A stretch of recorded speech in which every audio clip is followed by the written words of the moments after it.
All right, folks. Well, we're here. So technically, this is the first teaching. I gave you guys an introduction video, obviously. If you haven't watched that one yet, go to the playlist on my YouTube channel. And please watch that one because it'll help at least establish the, in my opinion, the proper expectations. That way you understand what you're getting involved with here. And at least it gives me a chance to kind of like break the ice and show you the contrast of what you may be expecting versus what I intend to deliver. All right, so this first installment is going to be elements to a trade setup. All right, so coming out of the gate, I just want to let you know that this is predominantly going to be a futures index trading mentorship, okay? The idea is going to be presented in the scope of paper trading on tradingview.com. But what you're looking at here, this is Thinkorswim's live data. These are actual executions I made today. And I want you to compare and contrast with what you see on YouTube and other educators where they'll tout that they can do this and they can do that. But really, I want you to compare and contrast what you see here. All right, so we're looking at intraday price action for NASDAQ E-mini futures. And this is actually the main focus of this mentorship, okay? I believe that this market is worth studying. I believe it is not just limited to NASDAQ, but I believe it's useful to learn as a trader that views obviously the E-mini S&P, the E-mini Dow future, and the E-mini NASDAQ. Now, E-mini NASDAQ is a little bit faster, a little bit more aggressive, and even with that, you can still trade it. So I want you to think about what it means to watch price action and understand what it's likely to do before it does it. Now, I'm not promising you're going to be able to do that right out of the gate.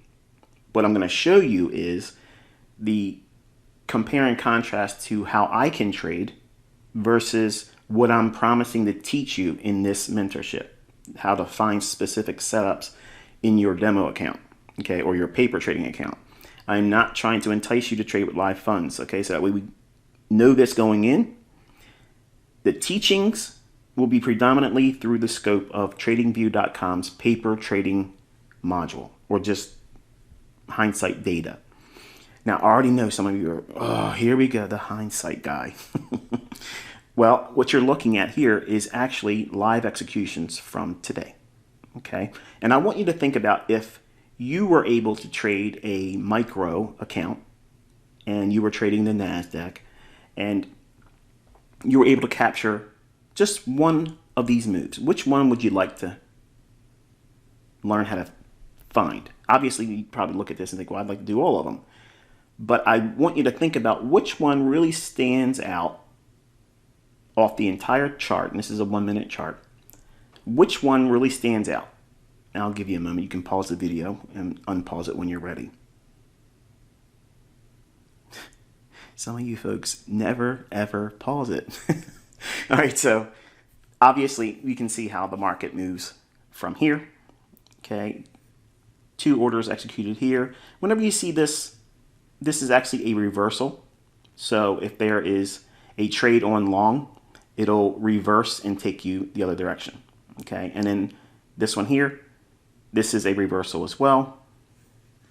Then another close, and then another long entry, the exit, a short entry, and then the cover. Okay, I'd like for you to consider what it would take for you to find consistency and how many handles, how many full handle moves in an index futures contract that would satisfy you. And when I say a handle, that's essentially 4 ticks, the minimum fluctuation in these markets. An example would be if you were trading the E-mini S&P and you were trading obviously the 4450 level and you went long. If it went to 4451, that's a full handle, okay, or 4 ticks, or 4 times $12.50 or $50 per handle. The NASDAQ is $20 per handle. So it's slightly different. but it's faster. It moves a lot more handles, a lot more aggression. Now, it doesn't always move faster. Sometimes we'll have a lethargic price action in this indice or another out of the three. That would be the S&P, the NASDAQ, and the Dow. I personally don't trade the Dow that much, but there's a lot of my students that love trading the YM. But YM is the symbol for the futures contract. And these three markets have the luxury for you that may not have the capability to put up to like $17,000 margin if you were going to trade one full contract of the NASDAQ futures. Most brokers, unless you're using a discount broker, they're going to require you to have deep pockets in the sense that you're going to have about $17,000 and about $12,500 for an E-mini S&P full futures contract. Okay, you take basically a fraction of that, and you can trade a micro on each one of these markets. But obviously, it reduces the number of the tick multiplier because you're trading with a lot less technically leverage. So I'm going to get into all that, but I just kind of like want to begin the conversation informally, but also just kind of like show you what it is that I do versus what other people do. Okay, so I'm not trying to, point my finger at anyone in particular, but if you look around on YouTube, there are people out there that try to make a big stink about themselves, and they'll try to show results that may or may not be real. I'm not here to disparage that. They could be actually trading a live account. I don't personally care. But anyone that trades on Thinkorswim, they can recognize this chart right away. I posted a results and updated reflection on the Thinkorswim or TD Ameritrade account, and it's on my community tab. I promise I won't beat you up too much with the community tab, but that's my way of reaching out to you. So if you subscribe to the channel, and then when you subscribe to the channel, you want to toggle all notifications. You want to click that little, I think it's like a bell icon, and then all notifications. That way, anytime I post on my community tab, it'll let you know. Otherwise, it won't let you know. So it's my replacement to Twitter, which in my opinion sucks. So if we look at the ebb and flow of all this here, where the market's trading up, and between here and here, it's not a small number of handles. It's a pretty respectful amount of handles. It's not a couple, it's not a handful.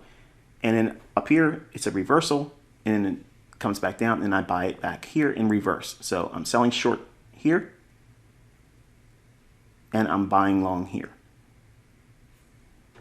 740 to 720, that's 20 handles. Going long here at 720, I'm abbreviating the number just for brevity's sake. Getting out at 732, 12 handles. Then going long here, 756, and then getting out at 784 and a half. Then going short at 798 and covering at 675. So I'll ask you, which one of these trades do you think is the one that you want to learn? Again, putting all aside the idea that you probably want to do all of these, but I'm not promising you that, okay? I'm going to take you into how to find this setup here. Notice the number of handles. I'm not promising you're going to get this many handles, but the setups and the logic behind it will help you find these types of frameworks. Framework is the foundation to a trading model. So you have to have an understanding of what it is you're looking for. And that's really the only thing I'm introducing tonight is the idea of what it is I'm promising to educate you with, so that way you can go in and find these setups on your own. You will not need to be a slave to some kind of black box system.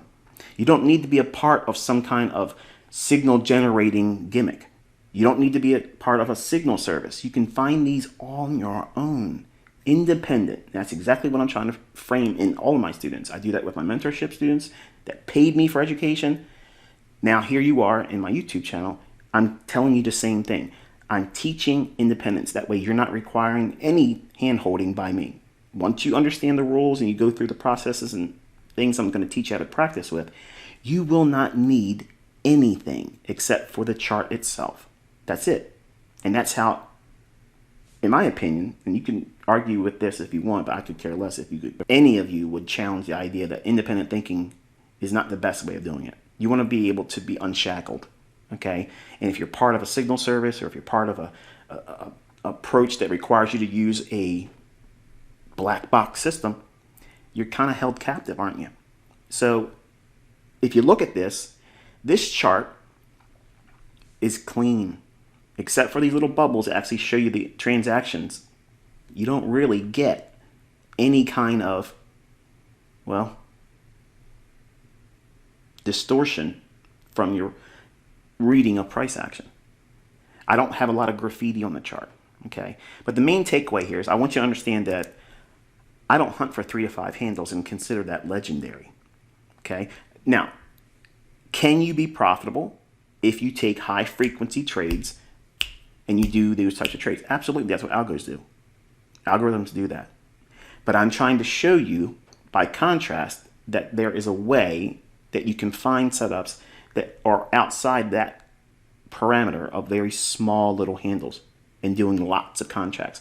So if you're looking at this here, and this was, say, you're trading, and you're trading a NASDAQ micro account, you're not making a lot of money on these swings, okay?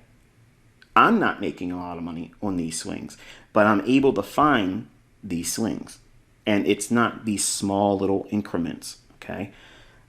I'm going to teach you skill sets that focus primarily on this, okay? You want to find a nice price leg intraday. I'm not promising you how to buy, sell short, buy, sell short, buy, sell short. That's mine, okay? I'm not teaching that. And then some of you are like, oh, you're a jerk, you're this, you're that, whatever. I didn't promise that. That's why I set the stage in the first introduction video, so that way we know what it is I'm teaching you.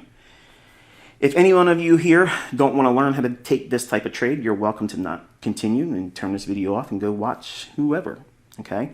But I think if you give it a chance, you'll find some amazing things that bring clarity to reading price action.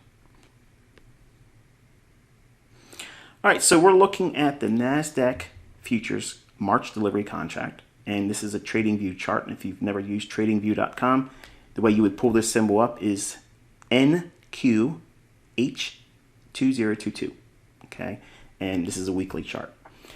And I want you to think about each week before the new trading week begins, preferably on the weekend, okay? The idea is you want to try to get a read on what you think that next weekly candle is going to do.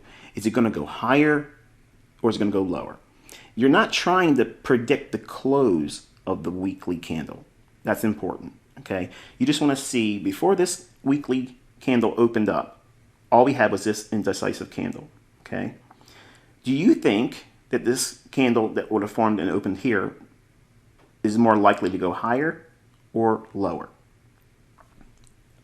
Obviously, with the benefit of hindsight here, but I can tell you, all of my students know we've been looking for lower prices, and I'll just give you a quick short list as the reasons why. Number one, seasonality. Okay, seasonal tendencies, it tends to go down around this time anyway. We also have discussions about how the Fed's going to raise interest rates. Stock market does not like that. We're also in earnings season. There's a lot of volatility because of earnings, and those factors plus the underlying tone of the marketplace, which I'll show you when we get into the daily chart, it just, well, it's heavy, and this is where it was going to draw to, okay? Did I expect this entire range to be delivered in 1 week?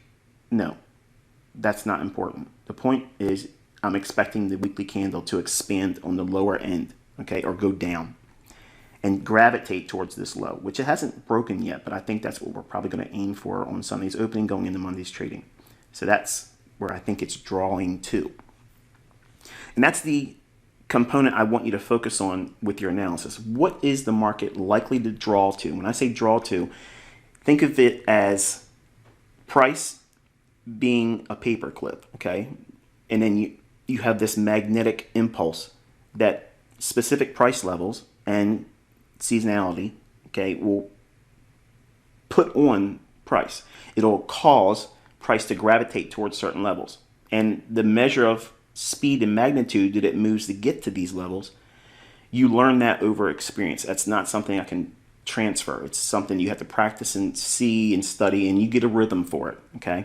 Every educator knows what I mean by that, and every student that's been trained successfully by any other educator will not understand exactly what I mean by that. You just get a feel for it. It's experience. There's no way of defining it outside of that. In the early stages of your development, you want to at least try to focus your attention on where that weekly candle is going to do. Now, here's the thing. It may start the first half of the week, or maybe just one day, expand lower. And if you get it set up in that, that's it. You're done. That's how you start working towards consistency. No student ever should try to trade every single session, every single day, because the only thing you're doing is building an expectation that you're going to be able to do this every single day profitably. And then if you do get a run of profitability, as soon as you get a losing trade, it's going to blow your mind, and you're going to want to correct it quickly, and you're going to start making irrational decisions. And then you enter that loser cycle I've talked about many times in the YouTube channel. So the only thing you're looking for is a likely movement higher or lower based on the weekly candle. Okay, that's all you're doing. That sets your initial bias for the week. On the daily chart, you're looking for swing highs and swing lows to get your liquidity, and majority of your trading and the draw on liquidity, what makes the market go higher or lower, it's predominantly found on this time frame. Okay, so majority of your analysis should really be linked to this time frame right here. You have to have an assumption whether you're going to be expecting that weekly candle to expand higher or lower. That's your weekly bias. But then you have to go into the daily chart and figure out basically where you are in the grand scheme of things on that weekly range expanding higher or lower. Because we're looking for lower prices and we're looking for weakness, the expectation is we want to see every short-term low, like this would be a short-term low, this will be a short-term low, and underneath those lows is going to be sell stops. Okay, that's liquidity. When I say learn to start looking for where the market's going to draw to, it's drawing to one of two things, okay? It's drawing to stops, which is liquidity, or it's running to an imbalance. Now, what's that mean? Above old highs, buy stops. Below old lows, sell stops.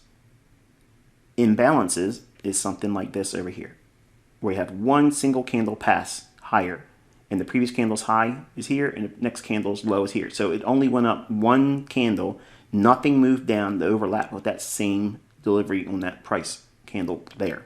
So in other words, that's an imbalance. It's only going higher and nothing else is here to offset that and efficiently deliver price on the opposite end. Now, you probably heard of the theory, auction theory, okay? And folks hear me try to communicate some of these things and they'll run away with, oh, he's just talking about auction theory. And it's not. Just like when they see me do a rectangle or a box on a chart, and you'll see one in this video, it's not supply and demand, okay? It's just what it is. You'll see it and you'll know right away after you've been with me for a couple weeks that this is entirely unique and there's nothing else like it. And I'm certain the majority of you are going to fall in love with this model. So we're looking for lower prices. We're looking for an expansion. I'm using the benefit of hindsight, but I can promise you again, this was discussed. We were looking for lower prices in my paid group. And if I did not say that, I have a lot of students that are making YouTube channels. They are welcome to come out and say I'm a liar. So we're looking at the daily chart, and we're going to drop down into the hourly chart. Okay, now what I have here is a framework for looking at the weekly range on an hourly chart. So all I did was beginning on midnight New York time, Monday's candle, and then Friday's close, and then the beginning of Friday's trading at midnight. Okay. Now, what I'm delineating here is the fact that we had a nice sell-off on Thursday, and the market went into consolidation overnight. Notice what happens here on Friday. This is that old low on the daily chart. That's what we're thinking or assuming that it's going to draw to, because that daily chart, there's lots of liquidity. And large fund traders, large institutional traders, institutional mindset investors will be looking at these old lows and old highs. And liquidity providers will be looking to take business in around these same levels. So if we know that this level down here is the old daily low, and again, I'm going to take you back up to the chart on the daily chart. That's this low right here, okay? By dropping down into the hourly chart, that level is here. All I'm doing is transposing those daily levels right to this hourly chart. The entire week has been bearish. Okay, it's been going lower since the beginning. Then we had consolidation in here. The market creates this short-term high and this short-term low. What rests above that short-term high? If you've taken notes and been paying attention, it's buy stops. What's resting below this low here? Sell stops. Watch closely. The market trades down initially and takes out the sell stops. Why would it do that first? This is inducing shorts. Okay, so it engineers liquidity. Even if the idea is that they want to take the market down to this level, if it's been consolidating, I like to see them do this type of move here, where it drops down first. It's kind of like a sucker play. Anybody that has a sell stop below here, they want to sell on weakness, they're going to get tripped into the marketplace. So now they're triggered in short. And then they start doing a run against those traders and against those that were already short from this high. So what are they doing? The market's being driven higher, and the algorithm's going to attack that buy stop liquidity pool. Why would they want to do that? Number one, it's going to punish those individuals here that went short. When it drives above this high here, it sends all those buy stops into market orders, flooding the marketplace. That gives a huge influx of willing buyers at a high price, which is the perfect counterparty to smart money that wants to sell at a high price. Remember, the market wants to go down here. So when it drives up to here, those buy stops are the counterparty or the other side of a smart money trader that's wanting to go short, because they're going to sell short. They got to sell it to somebody who wants to buy it at a high price. That's why the market does this. Okay. In your notes, you want to record anytime a significant price move lower is expected, always anticipate some measure of a stop hunt on buy stops or a short-term high being taken out. Obviously, it's reversed when you're looking for higher prices. Generally, you'll see a short-term low taken out and sell stops taken before you see a very pronounced rally higher. Don't take my word for it. Go through to your charts and you'll see it's actually occurring almost on a daily basis. So we're going to drop down into a 15-minute time frame. So that same old low level down here, and that high I just mentioned on the hourly chart and the low on the hourly chart is now been defined with a small little line segment. Okay, so we have a trend line here and a trend line here. That's the extent of a trend line. That's it. I only use them to highlight to my students. These levels are not on my chart. I'm watching a naked chart. Okay. You, while you're developing, you should have these levels drawn out on your chart because it helps you build and ingrain the idea that this is where liquidity is. It keeps you focused on that because it's easy to look at all these candles forming if you have the luxury of watching it in live, and you can lose sight of where you are. I mean, once you lose your bearings, it's really confusing. And this helps you keep those bearings in mind. And what do I mean by that? Well, I mentioned how the market dropped down initially, and that takes the sell stops out. So sell side liquidity has been attacked.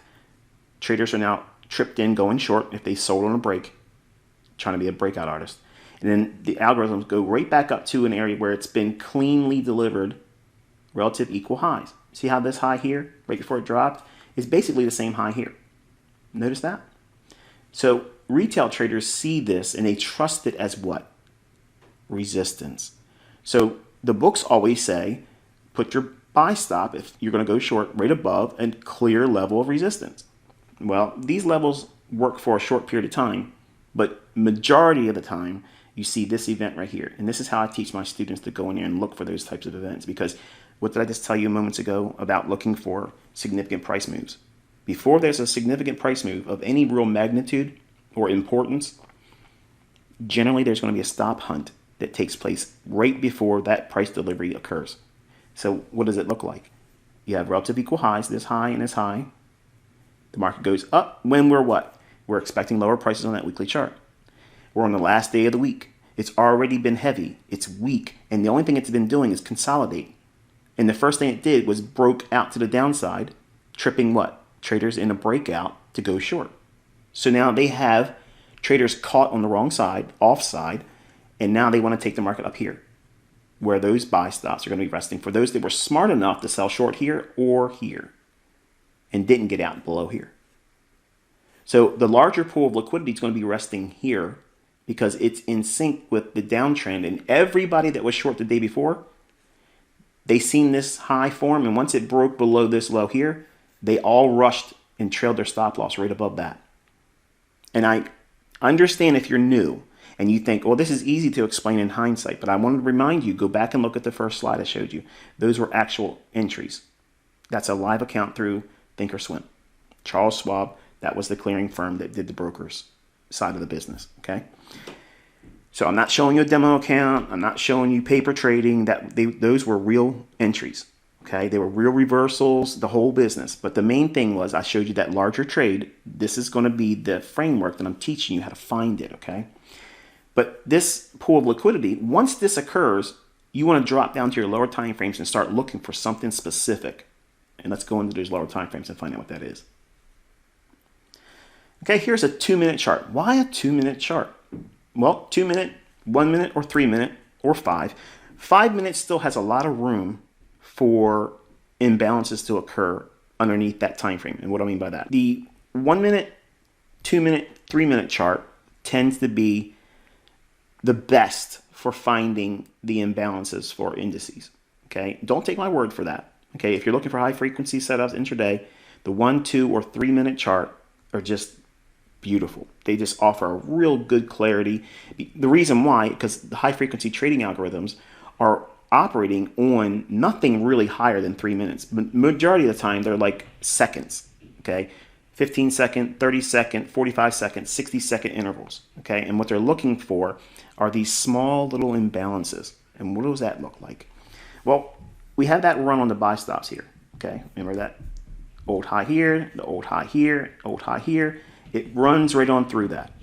Once this occurs on that higher time frame, 15-minute time frame, you want to drop down to the lower time frames. And I'm using the 2-minute chart because this is exactly what I was using to find that imbalance and trade off of it, okay? The market creates a short-term low here, and then it breaks below that. This is key. This is called a break in market structure.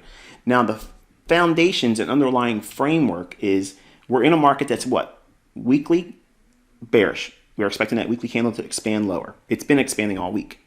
So we have momentum on our side. We have a consolidation that's occurred, and we had a pool of liquidity engineered with these relative equal highs, and the market broke out to the downside first, and then they ran on the highs. So once it went here, we don't rush in there and just go short because it went above the old highs. We're looking for some specific signature that tips its hand to you, okay? And I promise you, when you start going through your charts, and it's going to be homework for you, you're going to see this occurring almost every single day. And if it's not doing it this way, it's doing it the opposite direction as a buy, okay? Again, don't take my word for it. You're going to be flabbergasted. You like that? Flabbergasted when you see how many times this thing forms every single week, okay? It's many times throughout the intraday charts it creates this type of move. But it runs the stops. Then we have a short-term low, and then it breaks below it. So now we have a break in market structure, okay? Once this low is broken, you're going to look for this little area here. That's that imbalance I mentioned in the beginning, right? So what's happening is the market's going to go right up inside that area there, and that's where you want to sell.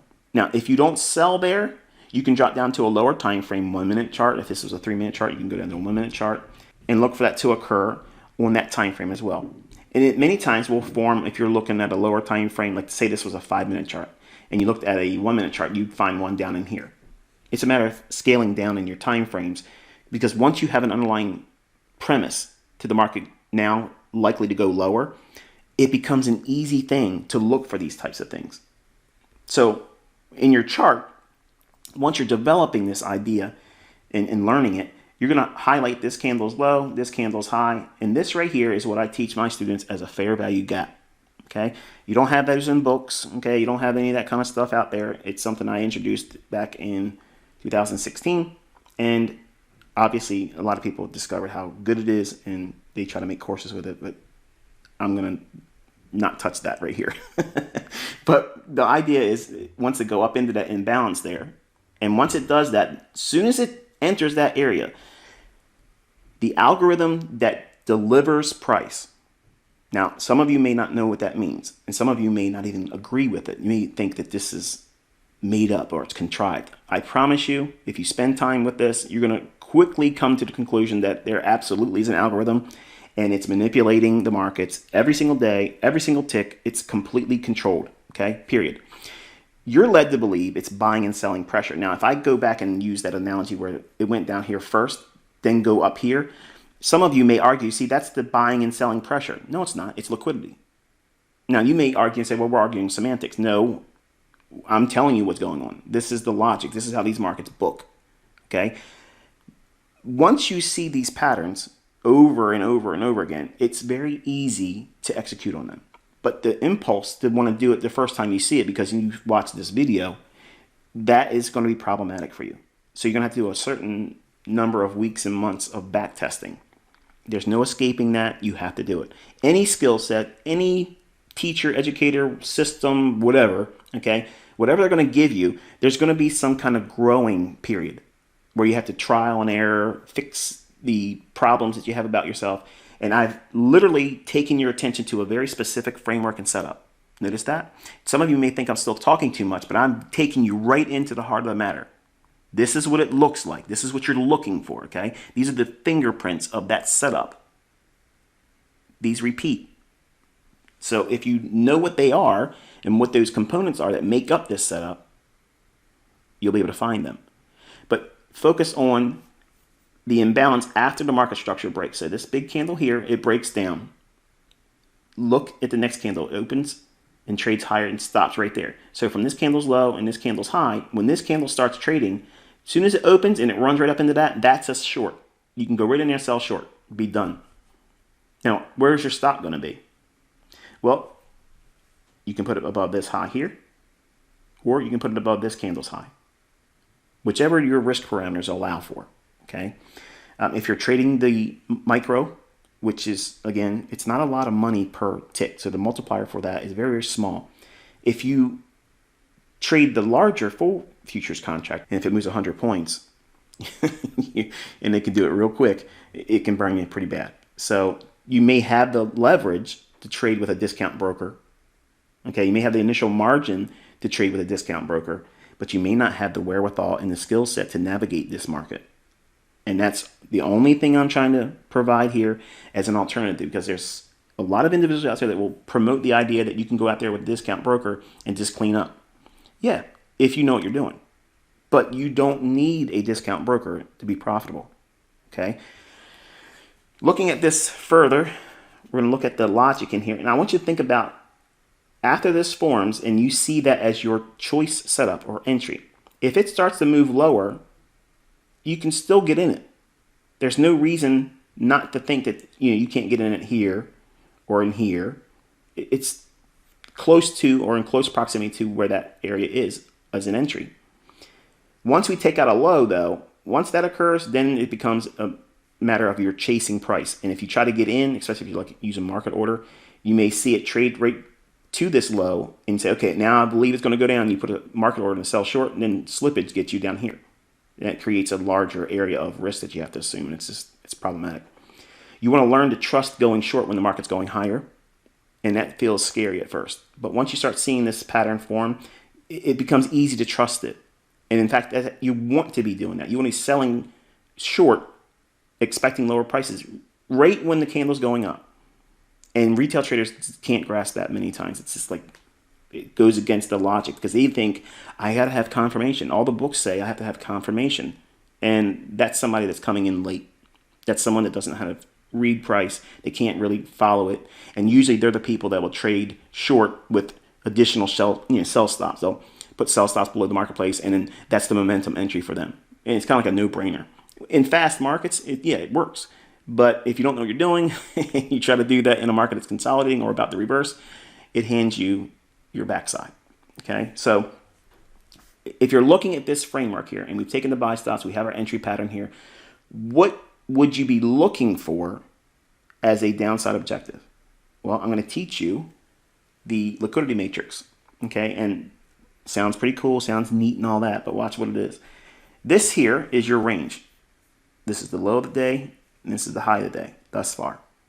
So if we take that range and split it from the low to the high to get the midpoint, all of this can be determined by a simple 50 level on a Fibonacci. So you drag your fib from this high down to that low or vice versa and have your 50 level highlighted. Then anything above that 50 level, this is referred to from an algorithmic stance as a premium market. It means it's expensive. Now markets can stay in a premium for a while and not go to a discount, which would be below the 50 point. Okay, 50%, anything down here is a discount. If you're bearish, if you're ever going short, you want to look at the previous range. Where are you at inside that range? So when this formed here, that little fair value gap, once that formed, you're thinking, okay, we are in a premium, so algorithms will want to go to a discount. That's the opposing side of the marketplace. So if it's going short here, it's driving the market lower. What does that mean? The algorithm is going to start pricing lower. You can have all the buyers in the world come in. If the algorithm is in a sell program and it's going lower, it does not matter. It's going to reprice lower and lower and lower. And then what will happen is those buyers that may come in with a huge influx of volume, they're going to get crushed and they get squeezed. You ever hear that term? Oh, this is a bear squeeze. This is a bull squeeze. All that is an excuse for them not to know why the algorithm's doing what it's doing. That's it. That's all it is. It's an out. Okay? I'm telling you, this is what's really going on. So the market's moving from this premium high, this specific entry point, to a level below the 50 of this range, this low and this high. Now, I want you to, again, go back and rewind the video once we're done and look at that execution page where I showed you my entries going back and forth, up and down, and where I got out at, where I got in at, okay? I want you to think about what below this level here, the 50 level, what is resting below here? Sell stops. So now think about the idea of someone like you and I that would see this ideal entry as a short. We have to sell to get in that short. How do we get out of that short? We got to buy it back or cover it by buying. Well, we're going to find willing sellers at a low price relative to this point here. They're willing already sitting down there with their sell stops right below that low. Now, look closely. What else resides right near that low? Do you see it? Pause the video before I show it to you because it kind of ruins the experience. Because if you find it and I don't tell it, it feels good. Right there is that imbalance I mentioned. Okay, it's only one single candle passing up, and the previous candle's high and the next candle's low. That area right there is an imbalance. From this area here, it went down below the 50 level and attacked these sell stops and completely closed in this imbalance. So every point of this candle's high to this candle's low, that range with the candle only going up, that's a buy side imbalance.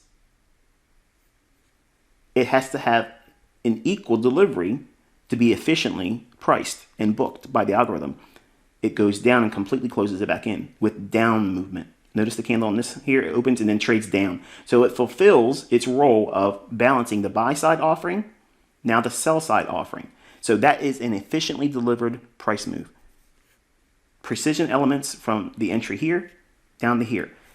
Everything else after that for the rest of the day, I didn't care about. Even though I had an objective of that old daily low, I wasn't expecting it to run into this particular day. And that's why I didn't participate anymore the rest of the day.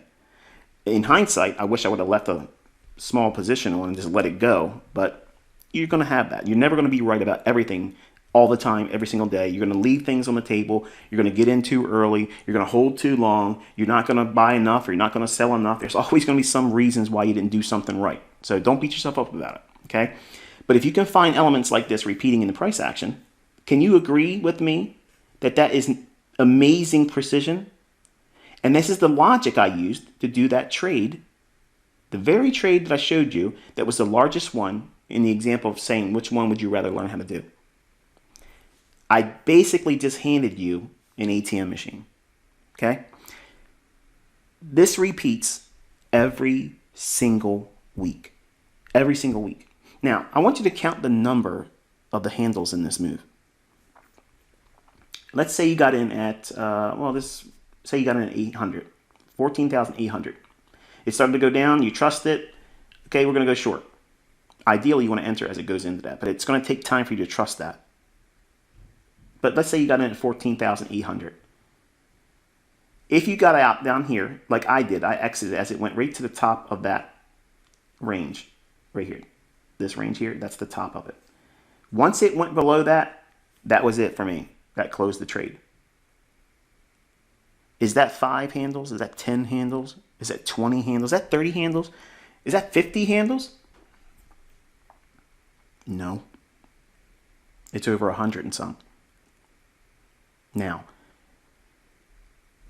let's assume for a moment that you get good at this, or I get the inclination that I want to go to some kind of a deep discount broker. And I go in and I do trades like this, and I'm putting on 15 to 25 full futures contracts. What do you think the results are going to be? Yep. So, not everything is going to be easy right away. And you're not going to be able to see these things happen just because you sit in front of the charts. You have to study and you have to practice. And by experience of looking at old moves and watching real price action as best as you can. If you can't watch it live, TradingView has a replay button where you can watch the candles kind of form, but they're a little stilted because it's not completely painting the candle, okay? And you can't practice with entering like that. You can only just study how price moved and gravitated towards certain levels. It's the best thing you can have. If you at least consider doing that much, that's good. But if you really want to take it to the next level and say you're running a business or if you're going to school or you have a job and you can't watch the time frame around the opening of the index futures. And I like watching it around 8:30 in the morning, New York local time, to 11 o'clock. There's usually a setup in there that I'm going to be able to find. Obviously, you've seen I did multiple setups and executions today, but the point is this: that's like that sweet little spot in the morning that I focus on. I teach that in this YouTube channel. I teach it in my paid mentorship group. So you're getting real stuff here. It's not something that was contrived. I didn't just make it up because this day worked out in my favor. My students recognize these things also, and these are simple elements that repeat. What you're looking for is a run on liquidity, buy stops or sell stops. If you're bearish, you're looking for buy stops to be ran. Then a break in market structure, lower, a short-term low being broken. That's what it looks like right here. Short-term swing low. We have a candle high. A candle higher to the left with its low here. Then you have the low of this candle, and the next candle's higher low than this one.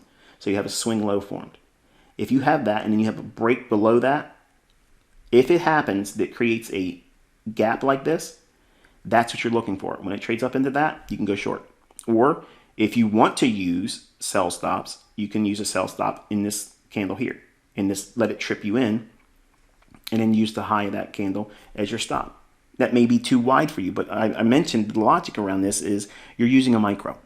Okay, micros aren't that big of a deal. It's not a lot of money. Okay, you're not risking a full futures leverage. It's very, very small.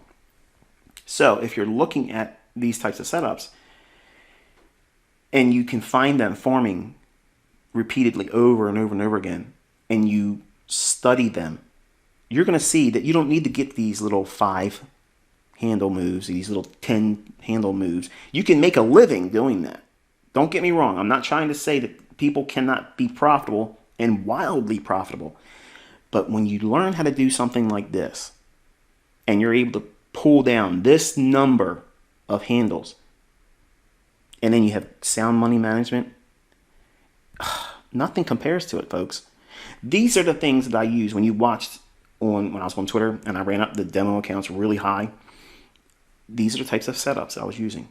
These types of setups, and as the account grew, it was more demo account leverage.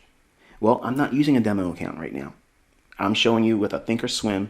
And anybody that knows Thinkorswim, when I'm showing you those screenshots, the paper trading shows as orange. Everything on that page is orange. When it's a live account, it's green. Okay? Also, here's the rub. With a demo account, it's just demo. Okay? I'm not trying to promote the idea that you're going to get rich.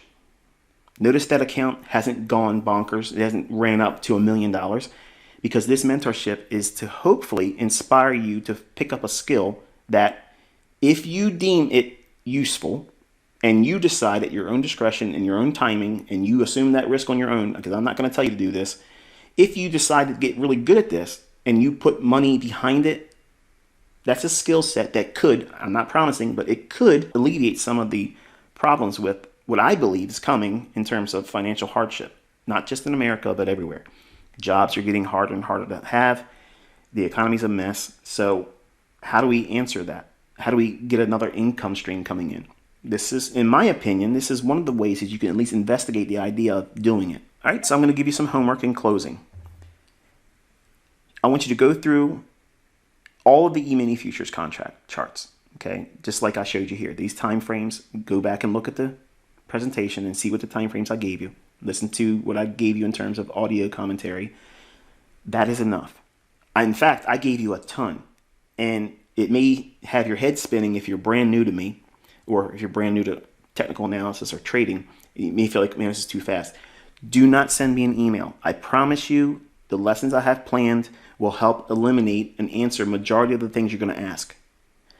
Just try to study and keep up with the pace that I'm going to put you through, which isn't going to be all that bad. But as we progress deeper into the teachings, many of the questions that are going to come up, or when you start going into the homework assignment, where you're looking at old data, an intraday chart is anything less than a daily chart. So like a 4-hour chart, that's intraday. 1-hour chart, that's intraday. 5-minute, 3-minute, 2-minute, 1-minute, all those time frames are intraday.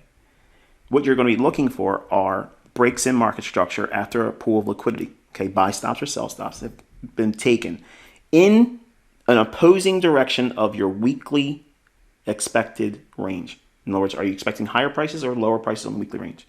So if you're looking for lower prices, your focus is on a run above an old high. Once that forms, then you're looking for a break in market structure on a lower time frame. Once that occurs and you have an imbalance, that's your trigger.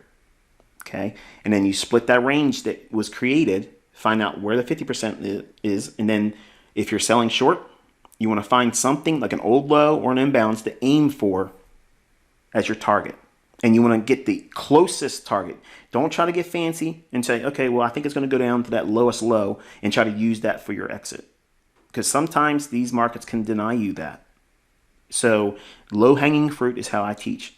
You want to have the easiest target, and then allow the market to go farther and you just not be a part of it. It's okay. Is 125, 130 handles in an index not good enough? I think it's good enough, but I'm probably just biased.